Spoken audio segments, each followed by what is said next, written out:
Hello everyone, welcome to exponential academy. मैं जूही मित्तल और आज हम रिलेशन फंक्शंस को थोड़ा सा और आगे बढ़ाने जा रहे हैं। इससे प्रीवियस हम पढ़ चुके हैं फंक्शंस के बारे में कि कब कोई स्पेसिफिक टाइप का रिलेशन फंक्शन बनता है। तो हम फंक्शन के बारे में पढ़ चुके हैं, साथ ही हमने सीखे कुछ स्पेशल टाइप के फंक्शन जो कि है आइडेंटिटी फंक्शन हमने पढ़ा, कांस्टेंट फंक्शन हमने पढ़ा और साथ ही हमने देखा पॉलिनोमियल फंक्शन क्या होते हैं ये तीनों फंक्शन और उनका ग्राफ हमने प्लॉट करके देखा था। आज हम पढ़ेंगे modulus function, signum function, greatest integer function के बारे में जो कि मोस्ट इम्पॉर्टेंट है तीनों ही फंक्शंस। तो देखते हैं क्या, और ये बाय नेम आते हैं इसलिए मोस्ट इम्पॉर्टेंट हो जाते हैं। तो करते हैं स्टार्ट। सबसे पहले आता है modulus function. Modulus function, what is modulus function? अब एक फंक्शन है जो कि रियल से रियल को मैप करता है, मतलब domain real, codomain real, real ही दोनों सेट हैं ये हमारे, तो रियल से रियल मैप करता है। और किस टाइप से डिफाइन है? y is equals to F x function जो कि मॉड x है। मॉडुलस फंक्शन है इसलिए मॉड x से डिफाइन है, तो y is equals to mod x type से हमारा ये फंक्शन डिफाइन है। अब मॉड x की डेफिनेशन क्या होती है? अगर हम इसमें कोई नेगेटिव टर्म डालते हैं, -2 का मॉडुलस भी 2 होता है, 2 का मॉडुलस भी 2 होता है, तो नेगेटिव टर्म भी पॉजिटिव बन के निकलती है। कैसे? यहाँ पर हम मॉडुलस ऑफ x को कैसे लिख सकते हैं? Modulus of x is equals to x if x is greater than equal to 0। मतलब पॉजिटिव 0 या पॉजिटिव है तो वो नंबर एज इट इज बाहर आ जाएगा। मतलब 0 रखेंगे तो 0 आंसर, 1 रखेंगे तो 1 आंसर, 3/2 रखेंगे तो 3/2। पॉजिटिव नंबर हम जो भी रखेंगे मॉडुलस के अंदर वो एज इट इज बाहर आ जाता है। लेकिन अगर हम नेगेटिव वैल्यू रखते हैं तो वो भी पॉजिटिव बाहर आता है। कैसे? क्योंकि वो एक -x के साथ बाहर निकलता है। अब देखो, अगर हम x को -2 रखेंगे तो यहाँ पर ये क्या हो जाएगा? माइनस का 2, जो कि दोनों माइनस मिलके क्या हो जाएगा? पॉजिटिव। वो पॉजिटिव कैसे बनता है मॉडुलस? By this definition. तो अगर हम सपोज करो माइनस का 2.5 रख रहे हैं, x की वैल्यू माइनस का 2.5 है, तो नेगेटिव वैल्यू कैसे निकलेगी? विद माइनस साइन निकलेगी। तो एक माइनस साइन और x, ये पूरा था क्या? मॉडुलस ऑफ x, ये पूरा x है हमारा, और मॉडुलस ऑफ x है ना, तो x की जगह पर ये वैल्यू रख दो, माइनस का 2.5 जो कि आ जाता है प्लस का 2.5। तो ये आ जाता है हमारा मॉडुलस ऑफ x। तो इसीलिए क्या बनता है? पॉजिटिव, क्योंकि एक नेगेटिव साइन के साथ वो बाहर निकलता है, तो नेगेटिव नेगेटिव मिलके वो हो जाते हैं पॉजिटिव। तो ये होता है हमारा मॉडुलस फंक्शन। अब इसको प्लॉट करके देखते हैं कि किस टाइप से आएगा ये फंक्शन। ग्राफ देखते हैं इसका, तो ले लेते हैं एक x axis origin and this is y axis. तो ये टर्म ले लिया हमने और हम देख रहे हैं नेगेटिव ले चाहे positive, answer will be always positive. 1 2 3 4 5 इस टाइप से कुछ वैल्यू, -1 -2 -3 -4 और नेगेटिव की वैल्यूज इधर। तो अगर हम x को 0 रखते हैं तो y भी 0 आएगा। ये y is equal to mod x है ना, तो x को 0 रखते हैं तो y भी 0, तो 0 0। x को 1 रखेंगे तो आंसर क्या आएगा? 1 ही आएगा ना। y is equal to 1, x को 1 रखोगे, पॉजिटिव है तो पॉजिटिव डालेंगे, तो इस वाली लाइन में डालेंगे, x को 1 रखा तो 1, तो 1,1 जो कि होगा यहाँ पर, इसका भी 1 इसका भी 1, इंटरसेक्ट जहाँ पर करेगा that point will be 1,1। Similarly suppose करो 3/2, अगर हम 3/2 रखते हैं तो वो मिड में पड़ेगा 1 और 2 के, तो 3/2, तो इसका भी 3/2। 3/2 पॉजिटिव है तो एज इट इज बाहर निकलता है, तो 3/2 पे 3/2। तो हमें ये पॉइंट आते हुए इसका भी 3/2, इसको प्लॉट करेंगे तो, और इसका भी 3/2, जहाँ इंटरसेक्ट करेगा दैट पॉइंट, तो ये आ जाता है 3/2 3/2 एंड सो ऑन। इसी तरह से 4,4 हम डाल सकते हैं,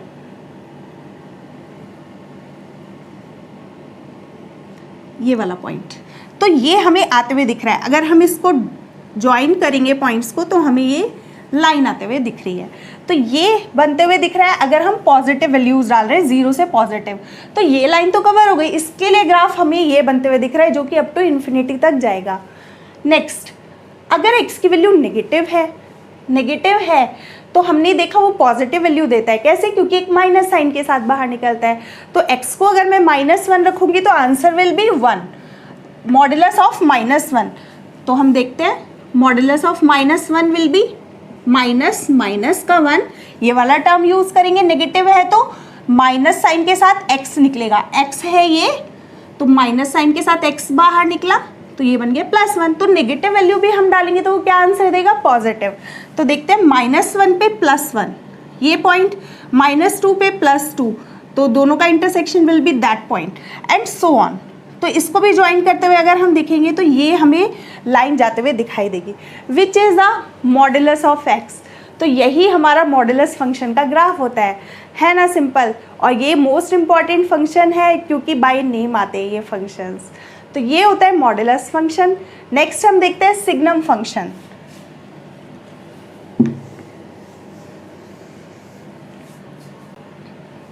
सेकंड आता है signum function. Signum function, what is signum function? अब वही एक फंक्शन है जो कि रियल से रियल की तरफ है, मतलब रियल फंक्शन है एक फंक्शन। और किस टाइप से डिफाइन है? y is equals to F x equals to, ये डिफाइन है अगर x, ये हमेशा फिक्स होता है, बाय नेम है, यही हमेशा होगा। सिग्नम फंक्शन कहीं पर भी लिख के आ जाए मतलब यही डेफिनीशन, मॉडुलस फंक्शन मतलब यही वाली डेफिनीशन। तो अगर y is equals to F X आ जाए तो answer will be 1 if x is greater than 0। मतलब x की वैल्यू कोई भी डालें हम, x की वैल्यू कोई भी डालते रहे, आंसर ऑलवेज 1 होगा। x अगर 0 है, 0 पर 0, x अगर लेस देन 0 है, यानी कि नेगेटिव वैल्यूज अगर x की लेंगे हम, उस पर हमेशा y की वैल्यू -1 आएगी। तो ये फंक्शन क्या है सारा का सारा, अगर हम ध्यान से देखें कि जितनी भी पॉजिटिव वैल्यू है सब पर 1 आंसर, 0 पर 0 आंसर, और जितनी भी नेगेटिव वैल्यू डालेंगे इन्फिनिटी नेगेटिव वैल्यू पर आंसर इज -1। तो यही है सिग्नम फंक्शन की डेफिनीशन। कहीं पर भी आ जाए हमेशा यही यूज करनी है। इसको हम प्लॉट करके देखते हैं। x axis, y axis, origin. अब देखते हैं यहाँ पर 1 2 3 4 5 6 -1 -2 -3, ये नेगेटिव। अब y की वैल्यू +1 +2 +3 -1 -2, इतने की ज़रूरत नहीं है वैसे। देखो अब x अगर 0 है तो y भी 0 है, x is 0 पर y भी 0, तो यानी कि एक कॉमन पॉइंट आ गया ये वाला, 0 पर 0 आंसर। नेक्स्ट, अगर x पॉजिटिव है, x पॉजिटिव यानी कि 0 से बड़ी कोई भी वैल्यू डाल दो, चाहे वो 0.1 ही क्यों नहीं है, 0 से आगे कोई भी वैल्यू आप इधर डालोगे तो आंसर हमेशा y इज इक्वल्स टू कितना आएगा? 1। और y is equals to 1 line क्या होती है? देखो यहाँ पर गैप हो जाएगा, इसके बाद ये पूरी y is equals to 1 line आते हुए हमें दिखाई देगी। ये पूरी की पूरी है y is equals to 1 line. यहाँ पे मैंने गैप किया है क्योंकि 0 पर आंसर 0 है, ये गैप है यहाँ पर, दिस इज गैप। तो ये गैप है हमारा, और जैसे ही हमने 0 से बड़ी वैल्यू डाली, चाहे वो 0.1 ही क्यों ना हो, और आंसर हमेशा फिर क्या आएगा? 1 1 1, 1 पर भी 1, 2 पर भी 1, 2.5 पर भी 1, 4 पे भी 1, तो सब पे 1 1 आएगा। उनको ज्वाइन करेंगे तो यही लाइन देखने को मिलेगी ना। तो ये आ जाता है हमारा ग्राफ। नेक्स्ट, अगर हम नेगेटिव वैल्यूज डालते हैं, मतलब -1 डालेंगे, अगर हम x को नेगेटिव डालेंगे तो y की वैल्यू क्या आएगी? -1। x को -½ डालते हैं तो आंसर विल बी -1, जो कि यहाँ पर है।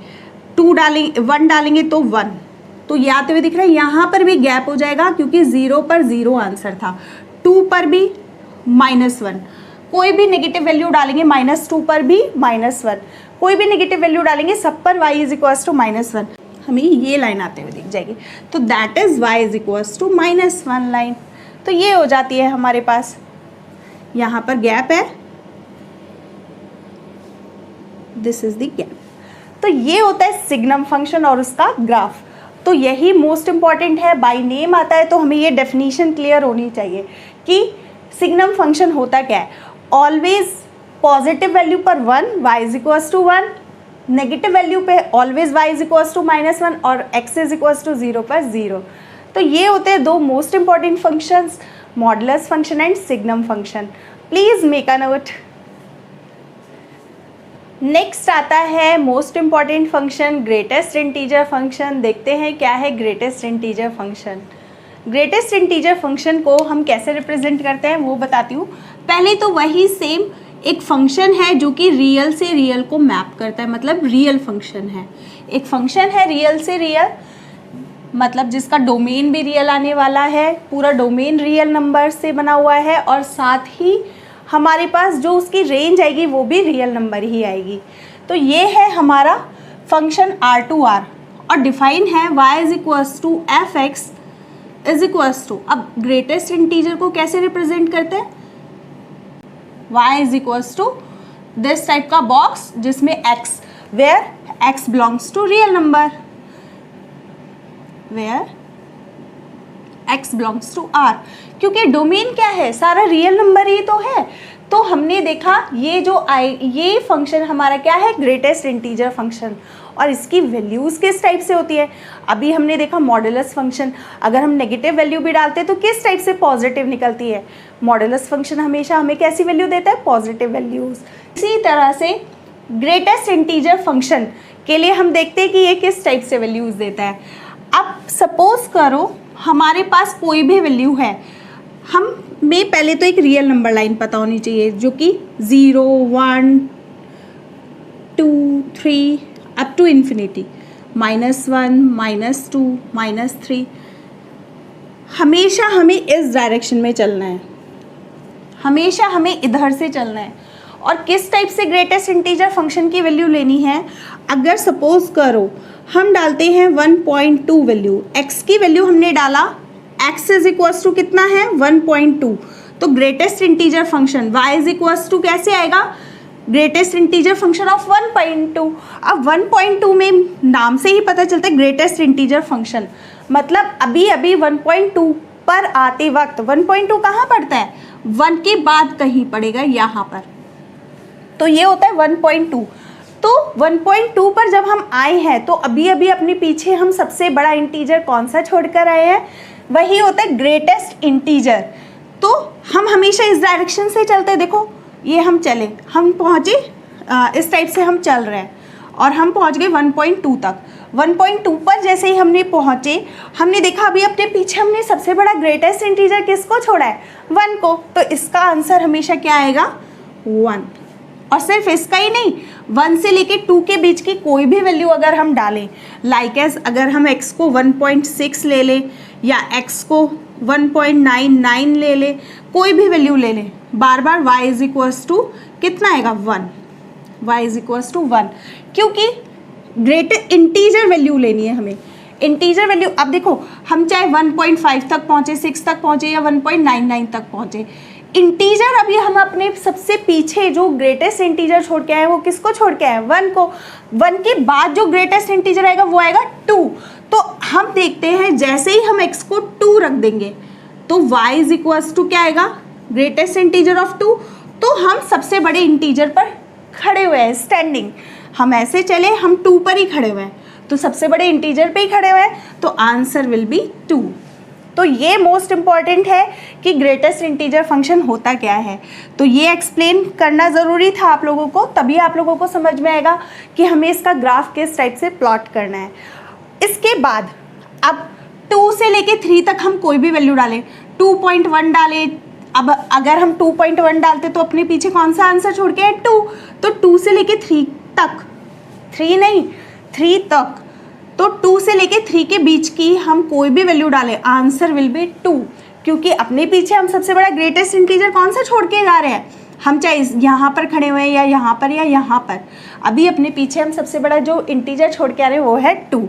तो x की वैल्यू अगर हम 2.1, 2.3, 2.7 समथिंग कोई भी डालें 3 तक, अप टू 3 तक, तो y इज इक्वल्स टू क्या आएगा हमेशा y is equals to always will be 2 और x इज इक्वल्स टू 1 पर हम यहाँ लिख सकते हैं 1 पर ही खड़े हुए हैं, जैसे अभी हम 2 पर खड़े हुए थे। x इज इक्वल्स टू 1 पर y is equals to greatest integer of 1 that is always 1। तो इसे देखकर अब हम इसको डिफाइन कर लेते हैं। डिफाइन कैसे? जैसे अभी हमने सिग्नम फंक्शन को डिफाइन किया, साथ ही हमने मॉडुलस फंक्शन को डिफाइन किया था डिस्क्रीट फंक्शन से, उसको हम बोलते हैं discrete function. Like as y is equals to F x is equals to इस टाइप से, इस फंक्शन को ऐसे हम बोलते हैं डिस्क्रीट फंक्शन, इस टाइप से डिफाइन करना है। अभी जैसे हमने किया था, अब देखो अगर हम x को 0 से 1 के बीच में कोई भी वैल्यू डालें, 0 से 1 यानी कि 0 से 1 के बीच में, जैसे अभी हमने 1 से किसके बीच में डाला, 1 से 2 के बीच में कोई भी वैल्यू हम डाल रहे थे 1 से 2 के बीच तक, तो हमने देखा उसका आंसर ऑलवेज विल बी 1। तो हम यहाँ पर लिख सकते हैं if x is greater than equal to 1 less than 2, मतलब 1 से लेकर 2 तक, नॉट 2 इज नॉट इंक्लूडेड, हमेशा जो y का आंसर है वो कितना आएगा 1, हमेशा y की वैल्यू क्या आएगी 1। हमने अभी देखा भी, हमने 1 डाला तो भी 1, 1.2 डाला, 1.99 डाला, हमेशा y की वैल्यू कितनी आई 1। Similarly if x is lying between 2 से लेके 3 तक, तो आंसर विल बी 2, होगा कि नहीं? अभी डाल के देखा ये तो हमने, 2 से लेके 3 तक हम कोई भी वैल्यू डाल रहे थे तो आंसर क्या आ रहा था, बार बार 2 आ रहा था। सिमिलरली हम और भी डिफाइन कर सकते हैं, if x is lying between 3 से लेके 4 तक, तो answer will B 3 and so on. ये चीज़ चलती रहेगी इसी टाइप से, ठीक है। तो ये हो जाता है। अब सिमिलरली इसके ऊपर का डिफाइन करते हैं। अब अगर 0 से 1 के बीच की वैल्यू डालते हैं, अभी हमने यहाँ से लेके बताया 0 से 1 के बीच की वैल्यू डालते हैं, तो अभी अभी सबसे बड़ा इंटीजर हम 0 छोड़ के आए हैं, तो आंसर विल बी x अगर लाई करता है 1 से लेके 0 से लेके 1 तक, तो answer will B 0। This is the most important term, 0 से लेके 1 तक। 0 का ग्रेटेस्ट इंटीजर 0, 0.1 का भी आंसर कितना होगा? अब 0.5 तक पहुंच गए या 0.1 तक पहुंच गए, यहाँ तक पहुंच गए, तो अपने पीछे अभी हम सबसे बड़ा कौन सा इंटीजर छोड़ के आए हैं? 0। अब ऐसे चलना है ना हमें, ये हम मूव करा हमने, हम यहाँ तक पहुँच गए, 0 से 1 तक हम कहीं पर भी मूव करें, आंसर विल बी 0। सिमिलरली अब नेगेटिव वाला कवर कर लेते हैं। नेगेटिव वाला अगर हम देखें, सपोज हम यहाँ से यहाँ तक है, -1 से 0 के बीच में देखते हैं, -1 से 0 के बीच में, तो क्या आएगा? -1 से 0 के बीच में। अब ऐसे चल रहे हैं, सपोज करो मैंने वैल्यू ली है x is equals to minus का, यहाँ पर होगा 0.5, या x is equals to minus का 0.9, या x इज इक्वल्स टू -1। ये सारी वैल्यूज ले लेते हैं, -1 से लेके 0 तक। अभी हमने 0 से 1 तक ले ली, अब हम देख रहे हैं -1 से 0 के बीच तक। तो पहले तो इसी को देख लेते हैं, y इज इक्वल्स टू कितना आएगा? -1 का ग्रेटेस्ट इंटीजर जो कि -1 ही आ जाएगा, क्योंकि -1 इज अ इंटीजर, इंटीजर पर ही हम खड़े हुए हैं। लेकिन अगर हम यहाँ पर पहुँचे हुए हैं -1 से 0 के बीच में, तो अभी अभी ऐसे चल रहे हैं हम -1 से 0 के बीच में आ गए हैं, अभी अभी अपने पीछे कौन सा सबसे बड़ा इंटीजर छोड़ के आए? -1। तो इन सभी का आंसर क्या आने वाला है? -1। तो यहाँ पर हम लिख सकते हैं if x is less than 0 greater than equal to -1, तो आंसर विल बी -1। सिमिलरली -2 से -1 के बीच में, -2 से लेके same work, x is equals to अगर माइनस का 1.5 डालो, x is equals to minus का 1.9 डालो, x is equals to minus का 1.1 डालो, या x is equals to minus का 2 डालो, सबका आंसर -1 से लेके -2 के बीच में। अब यहाँ पर हम चल रहे हैं -2 से लेके -1 के बीच में अगर हम चल रहे हैं, तो अपने पीछे सबसे बड़ा इंटीजर किसको छोड़ते हुए आ रहे हैं? अभी हम -1 तक पहुँचे नहीं हैं, हम ऐसे चल रहे हैं, माइनस का 1.1 यहाँ तक है, हम -1 के नज़दीक हैं, लेकिन -1 पर नहीं है। तो आंसर अभी सबसे पीछे अपने इंटीजर किसको छोड़ के आए? इन सभी के लिए y इज इक्वल्स टू क्या आ जाएगा, -2। तो इसी तरह से हम यहाँ पर लिख सकते हैं -2 if x is lying between -1 and -2 and so on. इस तरह से ये चलते चले जाएगा। तो ये होता है ग्रेटेस्ट इंटीजर फंक्शन और ये मोस्ट इम्पॉर्टेंट फंक्शन है। अब हम प्लॉट करते हैं इसका ग्राफ। उससे पहले मुझे बोर्ड थोड़ा रब करना पड़ेगा, प्लीज मेक अ नोट। ये हो गया y axis, x axis, origin,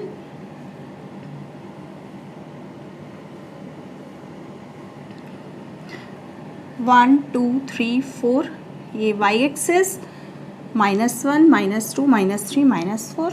similarly ये कुछ वैल्यूज हमने ले ली। अब हमने देखा इसको हम प्लॉट कर रहे हैं बाय दिस, 0 से 1 के बीच में जो भी वैल्यू हम डाल रहे हैं, हमने देखा 0 से लेकर 1 तक बार बार y इज इक्वल्स टू कितना आ रहा है, 0। तो अगर हम 0 से लेके 1 तक की कोई भी वैल्यू डालें तो y0 किस पर होता है, x एक्सिस पे। तो अगर हम x को 0 डालें तो भी y0, x को अगर हम डालें 0.5 तो y इज इक्वल्स टू 0, तो इसी एक्सिस पे होता है ना, ये पॉइंट मिल रहा है। 0.9 डालें तो भी y0। तो इसको अगर हम ज्वाइन करें तो हमें ये लाइन आते हुए दिखाई दे रही है। लेकिन हम 1 नहीं डालेंगे क्योंकि 1 डालने के बाद नीचे वाला फंक्शन आ जाएगा। अभी हम वैल्यू डाल सकते हैं 0 से लेके 1 तक, बट 1 इज नॉट इंक्लूडेड। तो बार बार आंसर हमें क्या आते हुए दिख रहा है, 0, y इज इक्वल्स टू 0। तो देखो x एक्सिस पे y 0 होता है ना, अभी हमने ये प्लॉट कर लिया। लेकिन जैसे ही मैंने 1 डाला, 1 पर आंसर हो गया जंप होके 1। तो यहाँ पर गैप है, ये मैं गैप बना रही हूँ थोड़ा सा ज़्यादा बड़ा, जिससे आप लोगों को क्लियर हो जाए, ये 1 है। तो 1 जैसे ही मैंने डाला जंप होके ये हो गया 1, 1 पर 1। जैसे ही मैंने x को 1 डाला y भी 1, तो 1,1 यही पॉइंट आएगा। अब 1 से लेके 2 तक कोई भी वैल्यू डालते रहो, बार बार answer y is equals to 1, y is equals to 1 आते रहेगा, लेकिन 2 नहीं डालना। तो 1 से लेके 2 तक, अब मैंने सपोज करो 1.2 डाला तो भी आंसर 1, 1.5 डालेंगे तो भी 1, 1.99 डालेंगे तो भी 1। अभी मैंने वैल्यू डाल के आपको बना के दिखाया था 1 से लेके 2 तक कोई भी वैल्यू अगर हम डालें तो बार बार आंसर क्या आते हुए दिख रहा है, 1। तो x की 1.5 डालेंगे तो भी 1, 1.9 डालेंगे तो भी 1। इनको ज्वाइन करेंगे अगर हम तो हमें ये लाइन आते हुए दिखेगी ये। तो जैसे ही, लेकिन हमने अभी 2 नहीं डाला, लेकिन 2 डालते ही वो फिर से गैप हो जाएगा। यहाँ पर ये गैप शो कर रहा है, यहाँ पर 2 पर, यानी कि ये दिखा रहे 2 पर 1 आंसर नहीं है, 2 पर आंसर है 2, 2 पर 2 आंसर है, 2 पर क्या आंसर है 2। अब 2 से लेके 3 तक फिर से आंसर कितना आने लगेगा 2, 2.1 डालोगे फिर 2, 2.5 डालोगे तो भी 2, 2.9 डालोगे तो भी 2। तो हमें ये 2 आंसर आते हुए दिख रहा है। लेकिन 3 इज नॉट इंक्लूडेड। क्या 3 के साथ इक्वल लगा हुआ है, नो। तो जैसे ही हमने 3 डाला फिर यहाँ से जंप हो गया, ये पेन हमें उठाना पड़ गया और ये जंप होके हमारा 3 तक पहुंच गया। अब सिमिलरली 3 से लेके 4 तक हमारा इसी टाइप से चलता रहेगा, फिर 4 पे जंप करके और ऊपर चला जाएगा, 4 पर 4 एंड सो ऑन।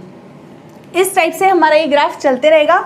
हमने ये प्लॉट कर दिया यहाँ से लेके यहाँ तक, ये सारा एंड सो ऑन। इस टाइप से ये चलता रहेगा और ऊपर चलते रहेगा, ठीक है। तो ये हम प्लॉट कर चुके हैं। अब हम नेगेटिव साइड प्लॉट करते हैं। अब हम वैल्यू डाल रहे हैं -1 से लेके 0 तक। 0 इज नॉट इंक्लूडेड क्योंकि 0 पर 0 आंसर हमें पता है, लेकिन -1 इज इंक्लूडेड। तो -1 पे से लेके 0 तक आंसर इज -1। तो -1 पर भी -1, माइनस का 0.5 डालोगे। देखो हम ऐसे मूव करते हैं ना नंबर लाइन पे, हम यहाँ पर पहुँच गए तो भी आंसर क्या आ रहा है, y इज इक्वल्स टू -1। तो देखो ये भी -1, ये भी -1, सारे -1 रहेंगे। लेकिन 0 पर यहाँ पर क्या होगा, गैप, क्योंकि जैसे ही हम 0 डालेंगे वो जंप होके 0 पर चला गया। सेम वही प्रोसेस चल रहा है।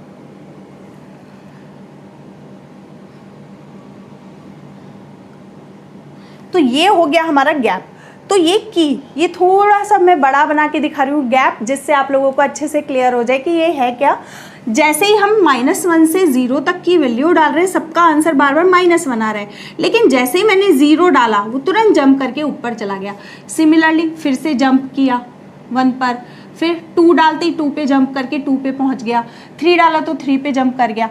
तो ये सारे पॉइंट्स क्या हैं, देखो 0 0 1 1, ये पॉइंट क्या है 1 1, 2 पर फिर से जंप किया, 2 पे आंसर 2, 3 पर 3 एंड 4 पर 4 एंड सो ऑन।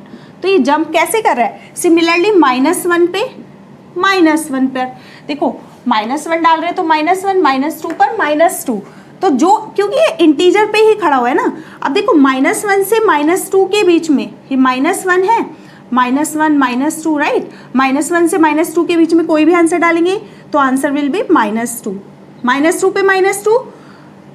अब देखो मूव तो ऐसे करते हैं ना, माइनस की कोई भी वैल्यू डाले, अभी सबसे बड़ा इंटीजर किसको छोड़ के आए पीछे, -2 को, तो आंसर विल बी -2 -2 -2। और जैसे ही 1 आएगा यहाँ पे की बन गई, यानी कि गैप हो गया, ये जंप हो गया। तो इस तरह से कीज जैसे बनते हुए दिखाई देगा, ये हो जाता है हमारा गैप। सिमिलरली जब हम -3 से लेके -2 तक डालेंगे, -3 पे -3 आते हुए दिखेगा, और -3 से -2 ऐसे चलेंगे तो देखो सबसे पीछे अपना कौन सा इंटीजर छोड़ के आए हैं। बस हमें ये देखना है, हमें चलना ऐसे है। तो सबसे बड़ा इंटीजर हम कौन सा छोड़ के आए हैं, -3। कहीं पर भी पहुंच जाओ इस टाइप से आप। अब ये 1 था, ये 2 था, ये 3 था, 4 था। अब आप देखते ही बता सकते हो, अगर आपको पता है हमें हमेशा इस डायरेक्शन में, नेगेटिव से पॉजिटिव की डायरेक्शन में चलना है, तो आप कहीं पर भी पहुंच जाओ, देखते ही बता दो कि पीछे कौन सा इंटीजर आप छोड़ कर आए हो। तो बहुत ही ईजी है। तो -3 से लेके -3 पर खड़े हुए हैं तो -3 ही आंसर है। -3 से आगे भी चले तो अपने पीछे सबसे बड़ा इंटीजर किसको छोड़ के है, -3 को। लेकिन -2 पर वो 2 है, माइनस का 2 ही है, तो हमने -3 से हम बात करें, -3 से लेके -2 तक, तो आंसर विल बी दिस। और जैसे ही -2 डालेंगे वो जंप कर जाएगा एंड सो ऑन। तो ये होता है ग्रेटेस्ट इंटीजर फंक्शन का ग्राफ, जो कि मोस्ट इम्पॉर्टेंट है क्लास 12th के लिए भी और अभी के लिए भी, ये आना ज़रूरी है। Please make a note. Next हम देखते हैं अलजेब्रा ऑफ रियल फंक्शंस। देखते हैं क्या है अलजेब्रा ऑफ रियल फंक्शंस। दरअसल हमारे पास 2 फंक्शंस होंगे, 2 डिफर फंक्शंस होंगे, और उनका हमें क्या करना है, addition, subtraction, multiplication and division. तो वही है अलजेब्रा। तो देखते हैं, करते हैं स्टार्ट। सबसे पहले let f and g 2 function है x से लेके कोई r तक, मतलब एक डोमेन है जो कि x है। यहाँ पर x भी क्या है, रियल नंबर का सबसेट है। x is a subset of r, proper r नहीं है, r का कोई सबसेट है x।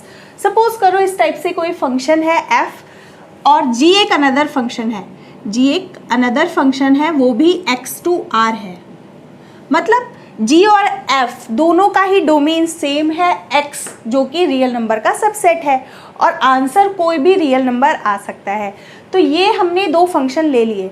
अब इनमें हम क्या करेंगे, एडिशन करके देखेंगे, सब्ट्रैक्शन करके देखेंगे, डिवीजन, जो कि हम क्वेश्चंस पे भी अप्लाई करेंगे इसकी एक्सरसाइज की। नंबर फर्स्ट आता है एडिशन। अलजेब्रा में क्या आता है, नंबर फर्स्ट एडिशन।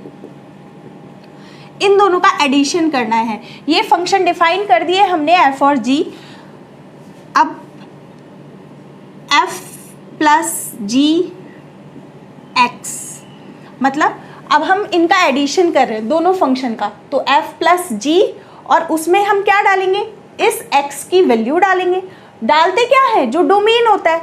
तो ये जो x है ये किसकी वैल्यू है, जो हमारा डोमेन था कैपिटल X, तो f प्लस g में डालेंगे, तो वो क्या होगा हमारा fx, this is equal to, हम लिख लेंगे this is equal to fx plus gx, where x belongs to capital X। क्योंकि हम वैल्यू किसकी डाल सकते हैं, जो हमारा डोमेन है उसी की तो वैल्यू डालते हैं ना सारी की सारी। तो डोमेन की x, ये नहीं कि सारे रियल नंबर हमें डालने हैं। अब यहाँ पर x क्योंकि r का सबसेट है, तो उस x की सारी वैल्यूज हमें डालनी है, तो वही हमारा डोमेन होगा। तो x ये जो वैल्यू डालनी है हमें f प्लस जी, हम इन दो फंक्शंस को ऐड कर रहे हैं और उसमें हमने क्या वैल्यू डाली, इस डोमेन की वैल्यू डाली, तो वो हमेशा किसके इक्वल आएगी, अलग अलग दो फंक्शन, जो fx अलग फंक्शन आएगा, gx अलग फंक्शन आएगा, उनका सम करके जो वैल्यू आएगी वही दोनों की सम के अकॉर्डिंग होगी। अभी हम क्वेश्चंस करेंगे इस पर बेस, तो और अच्छे से क्लियर हो जाएगा। सिमिलरली आता है सब्ट्रैक्शन, सेकेंड आता है सब्ट्रैक्शन, जो कि है वही f minus g x is equals to, अब इन दोनों फंक्शंस का, यही वाले दोनों फंक्शंस का हम क्या कर रहे हैं, सब्ट्रैक्ट कर रहे हैं दोनों को, तो that is also f x minus g x. मतलब हम दोनों फंक्शन को इकट्ठा सब्ट्रैक्ट करें या फिर अलग अलग, दोनों साइड से ही सेम वैल्यू हमारी आने वाली है। तो ये होता है f minus g x where x belongs to same, x यहाँ पर where x belongs to capital X, ये जो हम x डाल रहे हैं सारे के सारे क्या है, इस डोमेन के ही तो नंबर डालते हैं ना हम, तो ये जो x है ये x को बिलोंग करता है कैपिटल X को। थर्ड आता है स्केलर मल्टीप्लिकेशन या multiplication bye scalar, multiplication bye a scalar, जो कि क्या होता है, स्केलर क्या होता है, सबसे पहले तो स्केलर पता होना चाहिए, कोई भी रियल नंबर जिसको हम डिनोट करें अल्फा से, alpha is a scalar value, scalar यानी कि एनी रियल नंबर, अल्फा क्या है, एनी रियल नंबर, जिसको हम क्या बोल रहे हैं, स्केलर। अब इसकी मल्टीप्लाई हमें किस में करनी है, कोई एक फंक्शन में, सपोज f में अगर हमने अल्फा की मल्टीप्लाई की और तब x रखा हमने इसमें अल्फा x में, अभी हमने f में डायरेक्ट x रखा था तो हमें रियल पे मैप हो रहा था, लेकिन अगर अल्फा यानी कि स्केलर अल्फा की मल्टीप्लाई f में करके तब x में रखे तो क्या फ़र्क पड़ता है, अल्फा एज इट इज़ रहेगा which is equal to alpha x, एक ही बात है, तो हमारे पास वो क्या आ जाएगा, अल्फा एफ एक्स, यानी कि scalar value as it is बाहर आ जाएगी, जो भी वैल्यू है, suppose alpha is equals to 5 है, तो अल्फा ये 5 तो एज इट इज आ जाएगा और एफ एक्स जो वैल्यू आनी है वो ही फंक्शन की वैल्यू आ जाएगी। तो ये हो जाता है number fourth, multiplication of two function, multiplication of two real functions, यही वाले अगर एफ और जी की मल्टीप्लाई करें तो टू रियल फंक्शंस, ये तो स्केलर मल्टीप्लिकेशन था ना, हमने अल्फा की मल्टीप्लाई की थी, लेकिन इसमें हम क्या करेंगे, दो रियल फंक्शंस यानी कि एफ और जी की मल्टीप्लाई करेंगे, तो इससे क्या बनेगा, f g x is equals to क्या आएगा, एफ एक्स इंटू जी एक्स, अलग अलग मल्टीप्लिकेशन के इक्वल ही आएगा, एफ एक्स इंटू जी एक्स, ये हमेशा इसके इक्वल आएगा। अभी क्वेश्चन से और अच्छे से क्लियर हो जाएगा कि ये दोनों साइड से कैसे सेटिस्फाई होता है। तो ये आ जाता है फोर्थ वन। फिफ्थ प्रॉपर्टी आती है डिवीजन।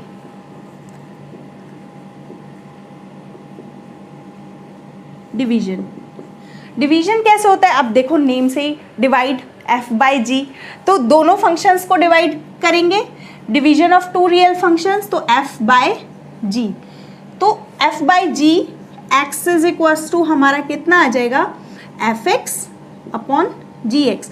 लेकिन ये मोस्ट इम्पॉर्टेंट है यहाँ पर, ये जो नीचे वाला जी एक्स है ये कभी ज़ीरो नहीं होना चाहिए। x की हम कोई भी वैल्यू डालें, मतलब ये जो x हम कोई भी x की कोई भी वैल्यू डालें उस पर ये नीचे वाला टर्म ज़ीरो नहीं होना चाहिए, क्योंकि नीचे ज़ीरो मतलब इन्फिनिटिव हो जाना, वो नॉट डिफाइंड हो जाना। तो यानी कि ये नीचे वाली टर्म, यहाँ पे एक कंडीशन आती है कि G X should not be equal to zero for all x belongs to capital X, यानी कि किसी भी कैपिटल X की यानी कि डोमेन की हम जो भी वैल्यू डालें उस पर ये नीचे वाला टर्म ज़ीरो नहीं होना चाहिए। तो ये होती हैं कुछ अलजेब्रा ऑफ रियल फंक्शंस। साथ ही हम यहाँ पर देख सकते हैं कि ये जो फंक्शन है हमने x, इसमें भी देखो f में x डाली थी यानी कि x की वैल्यू डाली थी तो हमें कोई भी रियल नंबर मिल रहा था। तो हम यहाँ पर भी देख सकते हैं ये जो f प्लस जी है, अगर हम इसको भी डिफाइन करना चाहें तो हम इस टाइप से डिफाइन कर सकते हैं, एक्स टू आर, यानी कि हम इसमें भी क्या कर रहे हैं एफ प्लस जी में, एफ प्लस जी में हम यही वाली एक्स की वैल्यूज डाल रहे हैं ना, इस एक्स की वैल्यूज ही डाल रहे हैं और वो हमें क्या देगा, कोई भी रियल नंबर देगा। तो यही वाला डिफाइन हम इस टाइप से भी कर सकते हैं, सेम फॉर ऑल, यानी कि यही हम सभी के लिए डिफाइन कर सकते हैं, एफ माइनस जी के लिए भी डिफाइन कर सकते हैं x to r. Similarly multiplication, scalar multiplication के लिए भी कर सकते हैं। कैसे डिफाइन करेंगे, एक्स टू आर। तो ये सारे बस यही बताना चाह रहे हैं कि ये डोमेन इनका भी क्या होगा कि इनका डोमेन चेंज नहीं हुआ, इनका डोमेन भी वही वाला है जो हमने ऊपर स्पेसिफाई किया था, जो हमने बताया था कि एक्स इन एफ और जी दोनों फंक्शन का डोमेन है। होप सो आप लोगों को अच्छे से समझ में आया होगा। बाकी अब हम इसके कुछ एग्जाम्पल्स क्वेश्चंस करेंगे तो और अच्छे से क्लियर हो जाएगा। उससे पहले please make a note. Next हम करते हैं अलजेब्रा ऑफ रियल फंक्शंस। अभी जो हमने पढ़ा उस पर बेस्ड कोई क्वेश्चन या एग्जाम्पल। तो देखते हैं क्या, हम सपोज कर लेते हैं, एक लेते हैं, सपोज एक फंक्शन है f x is equals to x square plus 1। एक फंक्शन हमने कंसिडर कर लिया एंड जी एक्स एक फंक्शन है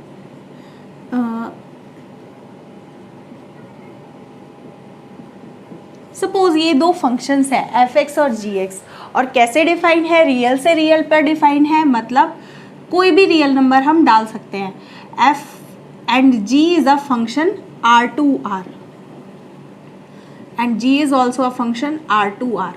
अब हमने सबसेट नहीं लिया एक्स टू आर, हमने सपोज करो सारे ही रियल नंबर हम डाल के चेक कर लेते हैं। तो उसी के अकॉर्डिंग दो फंक्शन हमने डिफाइन किए। तो रियल फंक्शन ले लिए, तो हमें फाइंड करना है, सबसे पहले हमें फाइंड करना है एफ प्लस जी। हमें एक तो एफ प्लस जी निकालना है, एफ माइनस जी भी फाइंड करना है, एफ जी भी फाइंड करना है, साथ ही हमें 5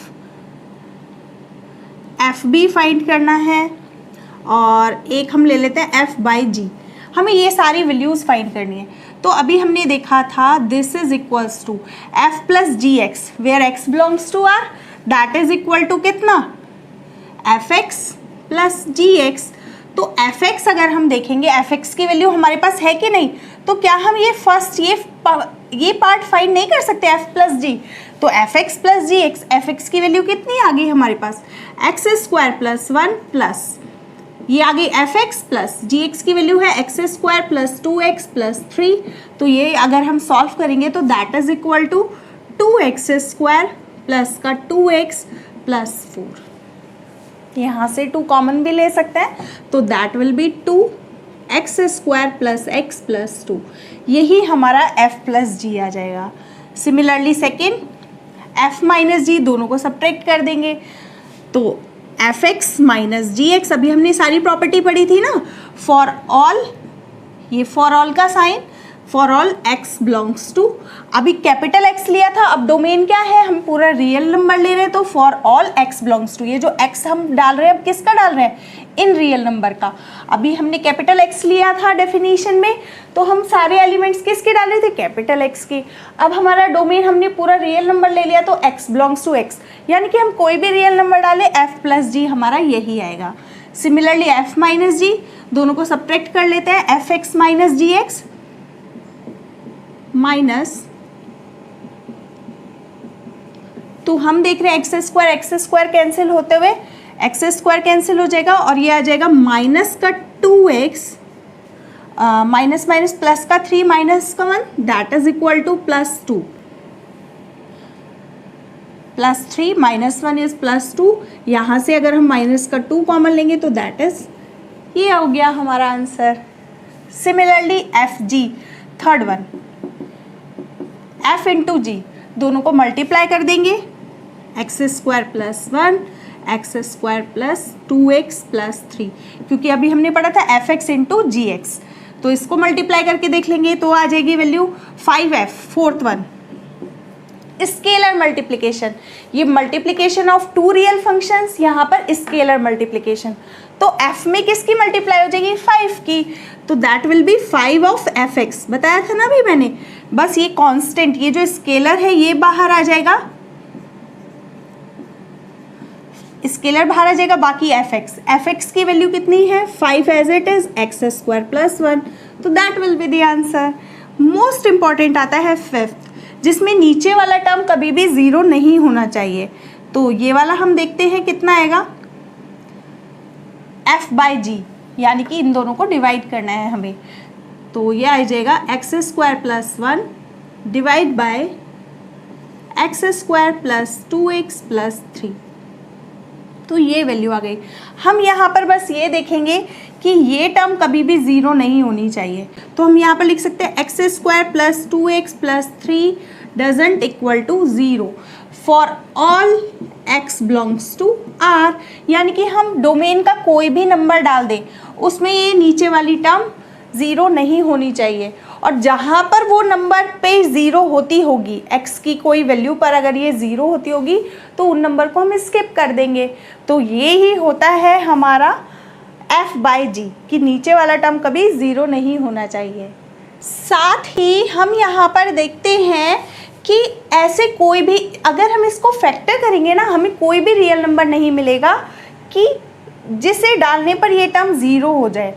ये दरअसल इसको अगर हम फैक्टर करेंगे तो कॉम्प्लेक्स नंबर्स मिलेंगे, जो कि अभी हम आगे पढ़ेंगे कि कॉम्प्लेक्स नंबर होते क्या हैं, अभी हम लोगों ने नहीं पढ़ा। लेकिन कोई भी रियल नंबर पर ये नीचे वाली टर्म ज़ीरो नहीं होगी। तो यानी कि हर जगह ये f बाई जी एग्जिस्ट करता है। अगर किन्हीं नंबर पर ये टर्म ज़ीरो हो जाती है तो हम उन नंबर को उस रियल नंबर में से बाहर निकाल देते हैं।